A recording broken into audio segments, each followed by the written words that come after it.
শীতকালে বেগুন পোড়া হবে না এটা আমরা বাঙালিরা কিন্তু ভাবতেই পারি না। তাই আজ একটি দুর্দান্ত স্বাদের বেগুন পোড়ার রেসিপি করে দেখাবো। নমস্কার, আমি মৌমিতার রকমারি রান্নায় সবাইকে স্বাগত জানাই। আজ আরেকটি রেসিপি নিয়ে চলে এসেছি। আজ বানাবো শীত স্পেশাল বাঙালির অত্যন্ত প্রিয় বেগুন পোড়া বা পোড়া বেগুন ভর্তা। আজ একটু অন্যরকমভাবে এই বেগুন পোড়া বা পোড়া বেগুনের ভর্তার রেসিপিটি করে দেখাবো, যেটি গরম গরম ভাত বা রুটি পরোটার সাথে খেতে অসাধারণ লাগবে। শীতকালে এমন একটা বেগুন পোড়ার রেসিপি হলে খাওয়াটা কিন্তু জাস্ট জমে যাবে। চলুন তাহলে বানিয়ে ফেলি শীত স্পেশাল বেগুন পোড়া বা পোড়া বেগুন ভর্তা। তার জন্য এখানে নিয়েছি একটা বড় সাইজের বেগুন। এখানে আমি কালো বেগুন নিয়েছি।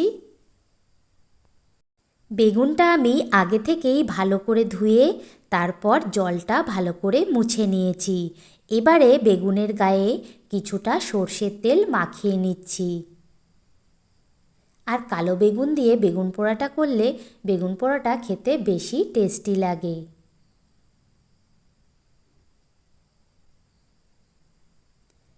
বেগুনের গায়ে সর্ষের তেল মাখিয়ে নিয়েছি। এবারে একটা ছুরির সাহায্যে বেগুনের গাটা দেখুন আমি এরকম করে চিড়ে দিচ্ছি।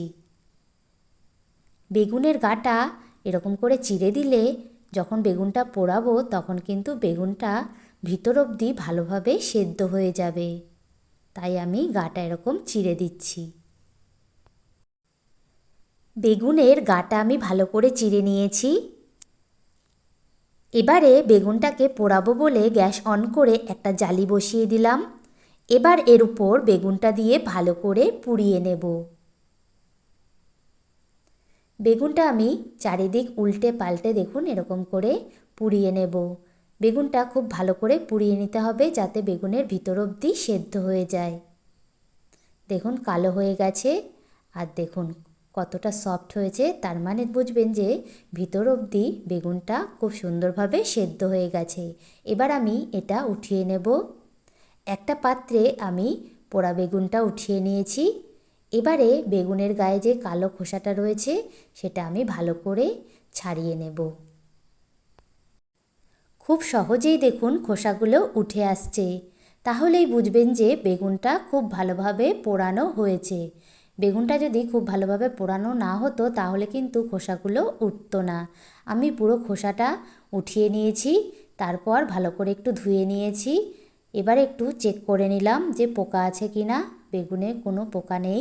এবার আমি একটা হাতা দিয়ে আমি খুব ভালো করে এটা মেখে নেব।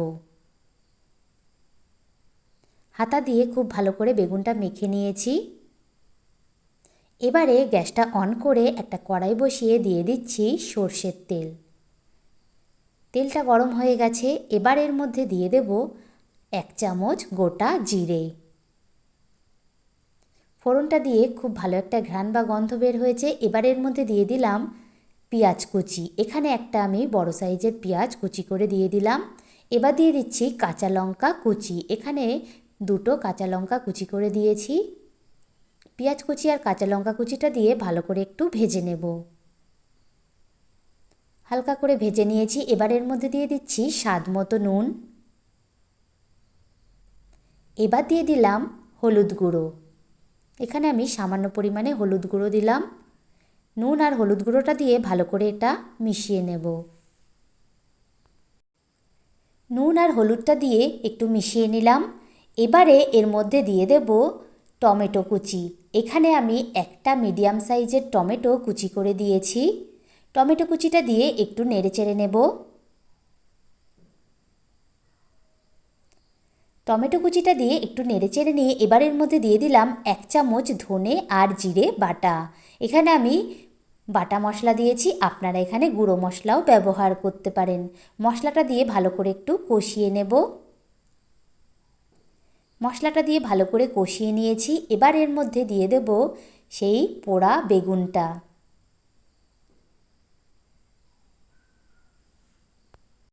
বেগুনটা দিয়ে এবারে এই মশলার সাথে ভালো করে একটু মিশিয়ে নেব।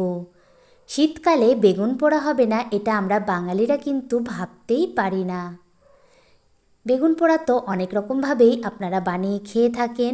একবার এইভাবে বেগুন পোড়া বানিয়ে খেয়ে দেখুন, স্বাদ মুখে লেগে থাকবে। আর আবারও বানাবেন এইভাবে বেগুন পোড়া। মশলার সাথে ভালোভাবে বেগুনটা মিশিয়ে নিয়েছি। আর নাড়তে নাড়তে দেখুন বেগুনটা অনেকটাই শুকনো হয়ে এসেছে। এর থেকে বেশি শুকনো করবেন না, ঠিক এই পর্যায়ে রেখে দিতে হবে। এবারে এর মধ্যে দিয়ে দেব কিছুটা ধনেপাতা কুচি। এই ধনেপাতা কুচিটা দেওয়ার ফলে বেগুন পোড়াটা খেতে আরও বেশি টেস্টি লাগবে। ধনেপাতা কুচিটা দিয়ে ভালো করে মিশিয়ে নিলেই আমার তৈরি হয়ে গেল শীত স্পেশাল বেগুন পোড়া বা পোড়া বেগুন ভর্তা। গরম গরম ভাত অথবা রুটি পরোটার সাথে এরকম একটা বেগুন পোড়ার রেসিপি হলে খাওয়াটা কিন্তু জাস্ট জমে যাবে। বেগুন পোড়া কমপ্লিট। দেখুন কতটা সুন্দর লাগছে। এবারে কিছু কাঁচা লঙ্কা কুচি, কাঁচা পেঁয়াজ কুচি আর ধনেপাতা কুচি দিয়ে বেগুন পোড়াটা আমি সাজিয়ে নিলাম। এবারে এটা পরিবেশনের জন্য একদম তৈরি। এইভাবে একবার বেগুন পোড়া বানিয়ে খেয়ে দেখুন, স্বাদ মুখে লেগে থাকবে। আজকের এই শীত স্পেশাল বেগুন পোড়া বা পোড়া বেগুন ভর্তা রেসিপিটি আপনাদের কেমন লাগলো কমেন্ট করে জানাবেন। আর ভিডিওটি ভালো লাগলে একটা লাইক করে দেবেন আর আমার চ্যানেলটি প্লিজ সাবস্ক্রাইব করে দেবেন। সবাই ভালো থাকবেন, ধন্যবাদ।